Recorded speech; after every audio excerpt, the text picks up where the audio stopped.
Nó khó nhiều năm rồi.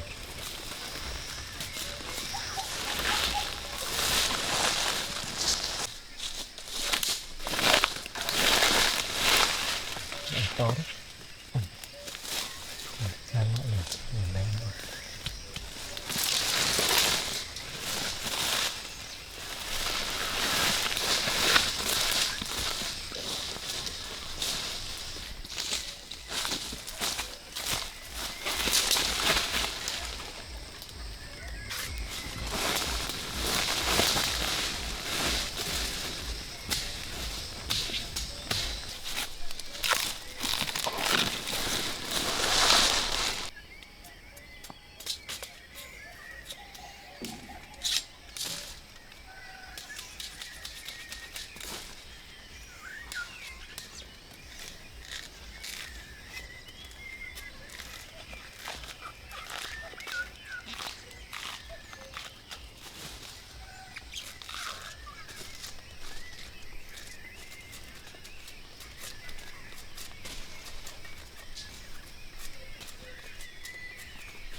Vô ngủ luôn.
Cháu đang vứt măng ra để thái bạn. Măng gì? Vâng, măng này cháu lấy phơi để phơi, trời nắng để phơi bạn. Luộc chín hết rồi. Ra gì? Thái bỏng ra để phơi nó khô ra. Để bảo vệ được.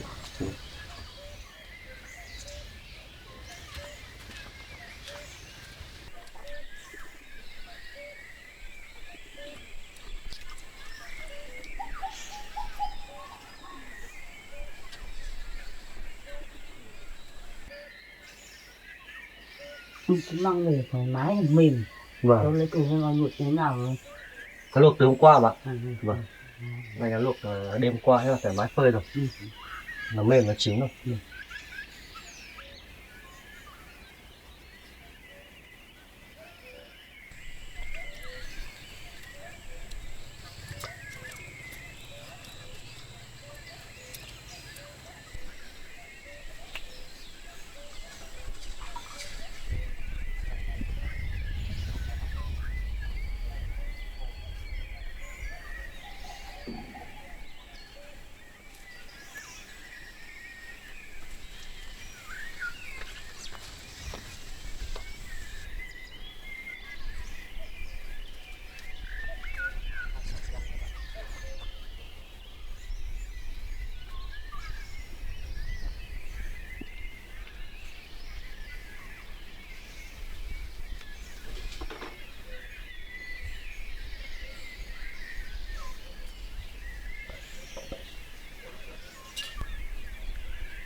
Cái này mềm lắm rồi bạn nhỉ? Vâng, này trời nắng thì thái bỏng nó được phơi.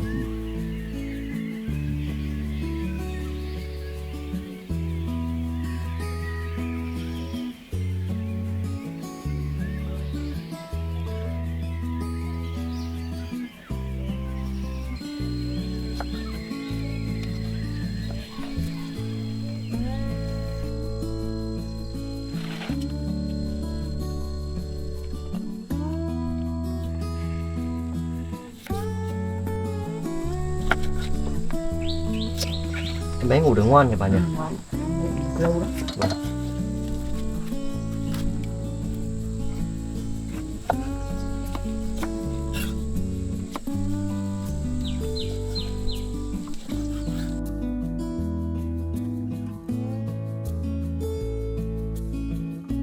Giờ đang mùa măng, nó nhiều măng nhỉ bà nhỉ? Nhiều măng á. Cái mùa hè này là nó mọc nhiều. Mùa măng. Hợp với lại trời mưa.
Cái chiều râm này nó có nắng rồi không mà khô đó. Vâng. Phơi rồi bạn chắc là mong là nó nắng để khô. Cái này mà nắng thì nhanh khô thôi, giả sợ nó mưa. Nắng khô. Rồi. Đúng rồi bạn. Chắc là khi đó người nhà đây bạn. Trong rau thật. Nắng thì nắng.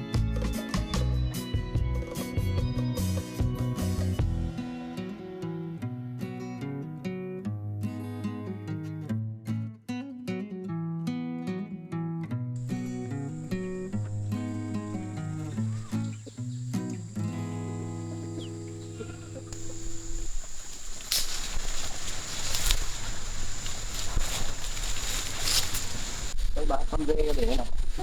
Ôi, sao làm được sao? Cái con này. Làm này ơi. Đẹp đi bạn. Dạ, không làm sao.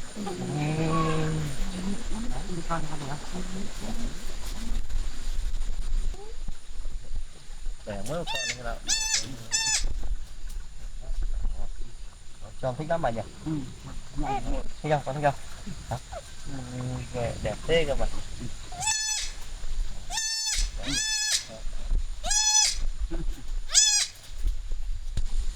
Mình sẽ đực chú Lâm ạ. Đực. Đẹp lắm thôi nhỉ. Bởi vì để nhiều một tí nhỉ. Cái nào đi để mẹ.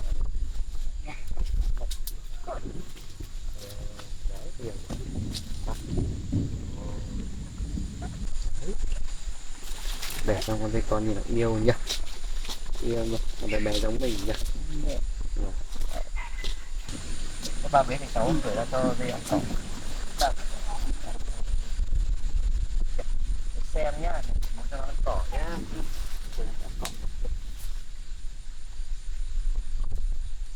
Lên cỏ đi.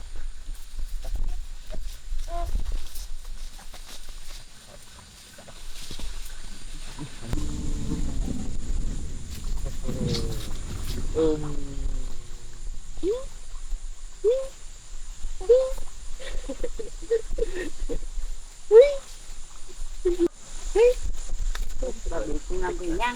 Vâng. Vâng, thế mà em cho về đi ăn sữa bạn. Vâng, vậy. Lên cỏ đi.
Thank you.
nhiều rau nhiều anh nhỉ. Nhiều rau lắm mà cũng nhiều dưa mà hái cái thì còn cái chia cho làng xóm họ ăn đấy. Vâng. Nhiều lắm. Nhiều nhiều anh.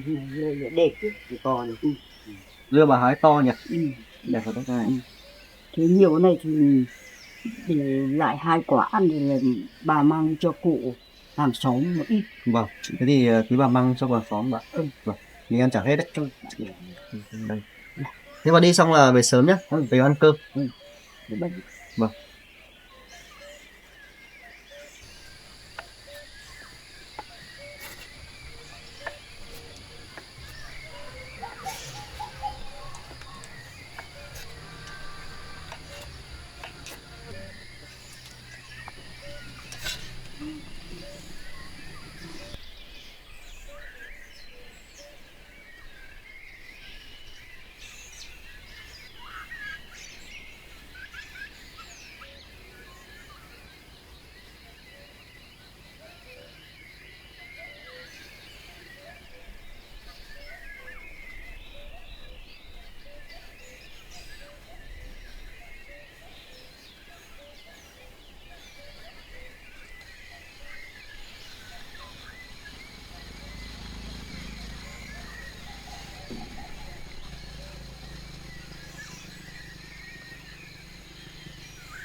Cho bà, chẳng hạn nhà trồng được mấy quả dưa nhiều tôi mang sang cho bà một quả.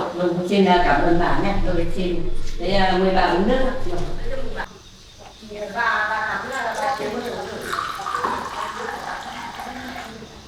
Tôi mời bà uống nước. Vâng, cảm ơn bà, tôi xin. Thì là tôi dùng trồng được nhiều dưa lắm. Tôi có ăn chẳng hết đâu, tôi mang sang cho bà. Vâng, tôi xin cảm ơn bà. Tôi xin cảm ơn. Để quả to nhẹ bà nhé. Quả to mà đẹp lắm. Để mời bà ăn đi. Vâng.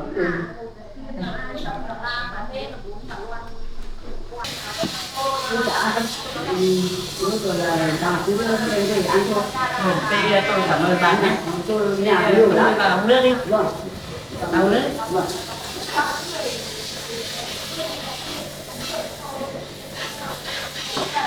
Nó trồng được nhiều mà quả đẹp, quả to. Thế tôi mời bà. Cái nó trồng được nhiều lắm. Người ta ăn được như tôi. Bà rửa đi bà ăn nhé. Tôi cũng cảm ơn bà và cháu. Nào tôi mời bà sang canh trại của cháu nhiều cho tôi chơi nhé. Vâng, thế cảm ơn lời mời bà nhé. Tôi rảnh tôi đi sang chơi với bà với cháu. Vâng, bà có chưa rồi. Vâng, thế tôi xin nhé.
Con Trúc Long đợi bố đấy à con?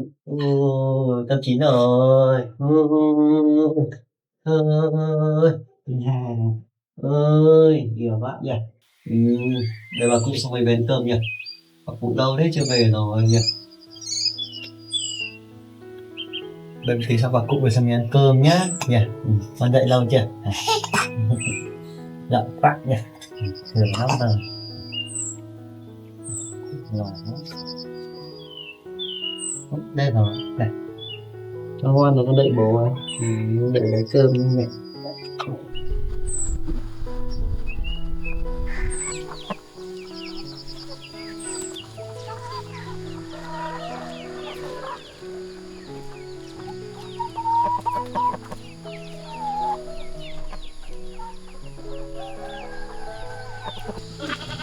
Và bây giờ bạn chú làm dậy rồi bạn. Ngoan quá. Bà có đen không?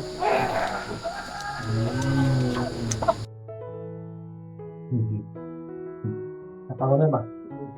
Bà với chồng em bé để cháu đi cho nó lưu ăn nhé. Đấy, giờ phòng ăn sơn luôn nhỉ. Đúng rồi, đi quá.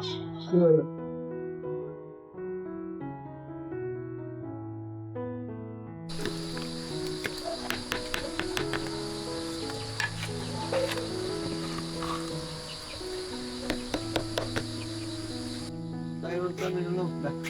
À, mong.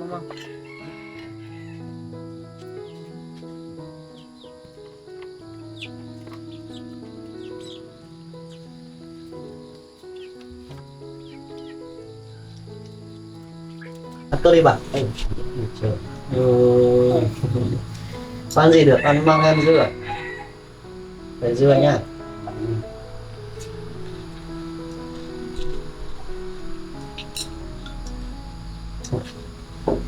Còn chân.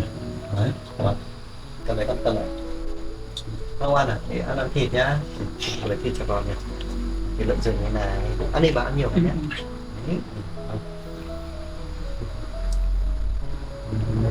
Wow, con. Đấy, cầm đấy con.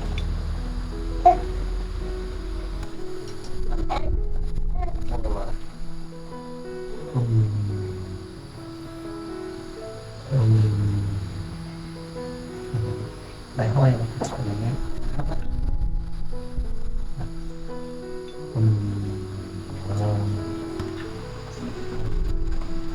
Gọn quá.